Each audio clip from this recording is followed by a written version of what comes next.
Bonjour à tous, nous allons parler des acouphènes, l'atelier que nous avons eu récemment chez Psy Infinity Formation.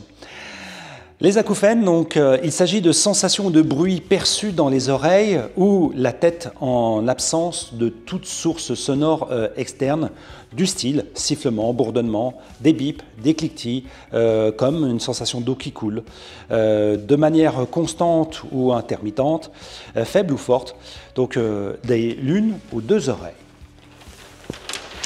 Alors, les causes donc des acouphènes, voici quelques pistes sur lesquelles en fait on peut s'orienter. Donc, c'est l'exposition à des bruits forts, lorsque vous écoutez la musique trop fort dans vos oreilles, lorsque vous avez des machines à répétition. Donc, cela peut endommager les cellules sensorielles de l'oreille interne, pouvant donc perturber donc, les perceptions. Ensuite, la perte auditive liée à l'âge, pour personnes comme moi qui prennent de l'âge par exemple. Généralement après 60 ans, ça va, je ne suis pas encore tout à fait concerné, ça ne va pas tarder. Donc ça peut être aussi l'infection au niveau dans les oreilles, l'accumulation de cire, ou éventuellement le coton-tige qui va pousser cette cire donc, et qui va finir par boucher donc, les oreilles. Donc le sérum donc, peut provoquer des blocages ou des problèmes de circulation sanguine. On verra justement tout ça dans les détails tout à l'heure. Donc l'hypertension artérielle, l'anomalie donc des vaisseaux sanguins autour de l'oreille provoque des acouphènes pulsés, donc du style rythme synchrone avec des battements donc, du cœur qu'on peut entendre à l'intérieur de nos oreilles. Alors du coup, autre piste. Donc, ça peut être aussi des troubles de l'articulation temporomandibulaire, donc problèmes liés à la mâchoire. Alors, on peut retrouver ça donc, à travers la médecine traditionnelle chinoise ou éventuellement à travers la médecine thaï, où il suffit des fois de masser les muscles donc, de la mâchoire pour relâcher les tensions, parce qu'il se trouve que votre mâchoire va aller jusqu'au niveau de l'oreille et joue sur vos tympans. Ensuite, tout ce qui est médicaments, des médicaments qui sont considérés comme ototoxiques, donc antibiotiques, anti-inflammatoires, non stéroïdiens, donc diurétiques, médicaments contre le cancer, ça a à voir directement avec les médecins qui apporteront beaucoup plus de détails, c'est eux, par rapport à leur diagnostic. Il faut bien évidemment consulter pour avoir donc, leur traitement et diagnostic approprié. Et ensuite, les troubles neurologiques, donc sclérose en plaques ou neuropathie, les stress et l'anxiété, un peu comme on a pu voir sur l'atelier avec donc la procrastination. Le stress et l'anxiété vont travailler sur les barorécepteurs de chaque côté et ce stress dans la tête va accélérer le rythme cardiaque et risque de ressentir les battements du cœur donc dans les oreilles, on verra un petit peu plus tard. Donc les problèmes liés au sommeil et des fois le fait d'avoir des acouphènes, entendre ces sons empêche de pouvoir dormir tranquillement. Alors du coup, donc, type d'acouphènes, nous avons les acouphènes donc, subjectifs, donc dépend uniquement de la personne, et des acouphènes qui sont objectifs, donc des bruits qui peuvent être entendus par un médecin à l'aide d'un stéthoscope, donc, ou un appareil spécialisé, donc origine donc, la circulation sanguine, la pression, on finit par l'entendre dans l'oreille, et elle peut donc résonner. Donc, des symptômes donc, peuvent être des sifflements, des bourdonnements, des cliquetis, donc des grésillements, des bruits d'eau qui coule, des bruits pulsés, des bruits synchronisés avec les rythmes cardiaques. Dans ces éléments-là, donc l'impact sur la vie au quotidien, ceux qui souffrent d'acouphènes pourraient plus vous en parler que moi. Donc troubles du sommeil, concentration de l'humeur.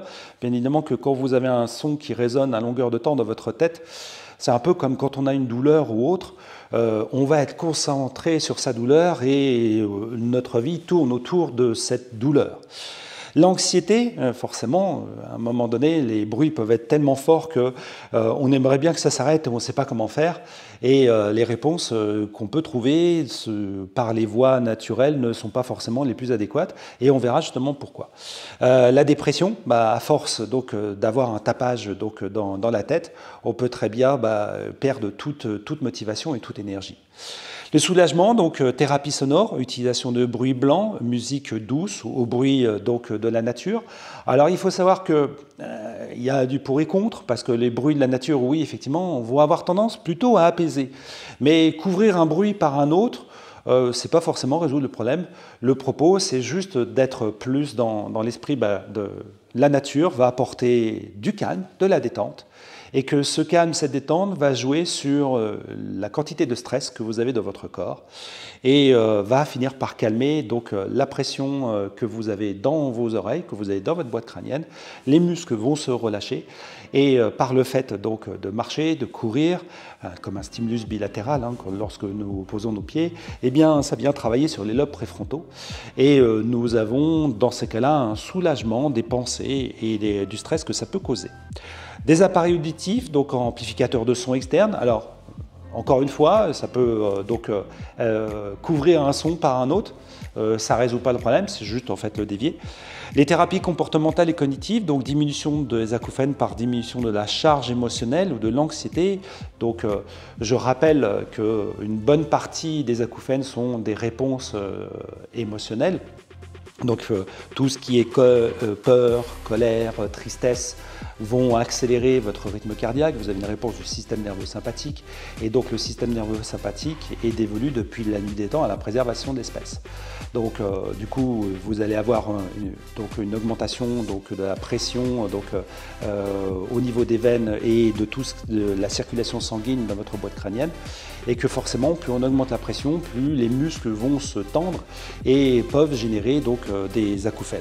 Le propos, c'est qu'à partir du moment où vous travaillez sur la charge émotionnelle, que vous vous libérez, alors que ce soit marcher dans la nature ou que ce soit à travers des exercices respiratoires, comme vous pouvez voir sur YouTube, donc sur le challenge sophrologie que nous avons mis en place donc récemment, et bien d'apprendre à respirer permet de faire en sorte de relâcher les tensions, d'être plus dans une dominante du système nerveux parasympathique pour être un peu plus précis, et donc qui va aller jusqu'au calme, la détente, et vous permettre de relâcher les tensions dans votre corps. Ça peut être aussi en fonction des aliments que vous mangez. Il faut savoir que donc, les aliments peuvent générer, ou le stress va générer donc, des blocages au point de vue intestinal. Et vos intestins sont en lien avec deux muscles qui sont très importants, qui s'appellent les longissimus, qui partent de C3, qui vont jusqu'au sacrum, qui quand ils sont trop tendus génèrent acouphènes, troubles de la vue et des maux de tête. Donc la barrière intestinale, si vous touchez vos intestins et que vous sentez qu'en fait c'est dur, c'est qu'ils sont en stress, mais qui créent une inflammation intestinale, d'où peuvent partir colopathie dysfonctionnelle, troubles gastriques, digestifs, etc. Donc sur l'inflammation intestinale, côlon irritable que vous pouvez avoir. Et par effet, forcément avec ces muscles qui partent donc du bas de la colonne vertébrale, vont être tendus, parce que votre peau est tendue, et donc vont tendre ici au niveau de la mâchoire et vont jouer au niveau de l'acouphène. Vous allez donc avoir certains médicaments antidépresseurs ou des anxiolytiques. Alors là, plus à voir du côté médical, bien évidemment, c'est donc le diagnostic et le traitement donc posé par un médecin qui compte.